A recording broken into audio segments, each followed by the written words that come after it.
The Twisted Lens, Episode 1, The Social Contract and the Unvaccinated. In Canada, we have something called universal healthcare, which simply means that we've agreed to pool our money and look after each other's medical bills no matter what. You know, that's a big idea and a unique idea in many ways. Universal healthcare is based on a social contract that allows for any behavior or circumstance, without exception, to be covered by those pooled funds. Now that is a really, really big idea. So how about those unvaccinated types? No medical reason, they just don't want to do it. Okay, that should be the end of the conversation, but we know it's not.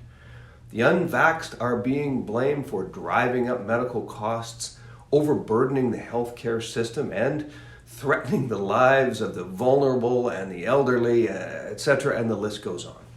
Through the lens of the righteous, like those of us who've been jabbed and boosted, this negative narrative is easy and comfortable. However, twist the lens around and you'll find a very different perspective. Under the terms of our social contract, I can jump out of a perfectly good airplane with nothing more than a silk sheet on my back. I can wrestle a bear or sail around the world all by myself, or take any kind of legal or illegal substance that will likely injure or kill me. I'm also welcome to drink too much or eat too much and have a lifetime of medical issues related to obesity or alcoholism. And the best part, all of my medical and or funeral bills will be covered. Every penny, every single penny. And what about the true cost of the tragic fentanyl crisis that claimed the lives of 1,500 souls in the first 9 months of 2021? Well, COVID only claimed 1,061.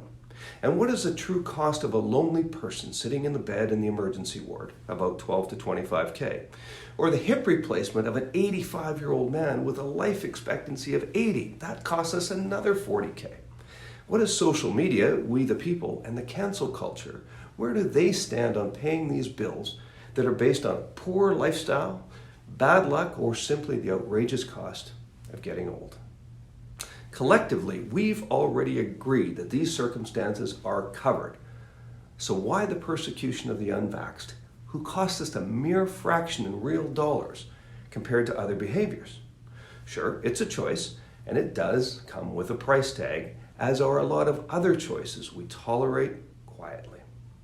Twisting the lens can be uncomfortable and necessary, because the harsh reality is, if I don't like the behavior of one group or another, perhaps it's the social contract that's at fault, not the behavior. However, it's a slippery slope. For every exception I feel should be considered, like taxing the unvaxxed in Quebec, my neighbors may feel the same about something that I do.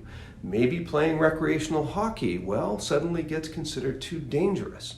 Or perhaps I get too old for a complex medical procedure I may need down the road.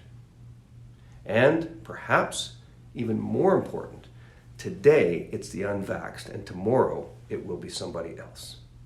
To quote the very famous poem, "Then they came for me, and there was no one left to speak for me." Situational ethics is easy. Honoring our social contract with fairness and without judgment is much, much more difficult.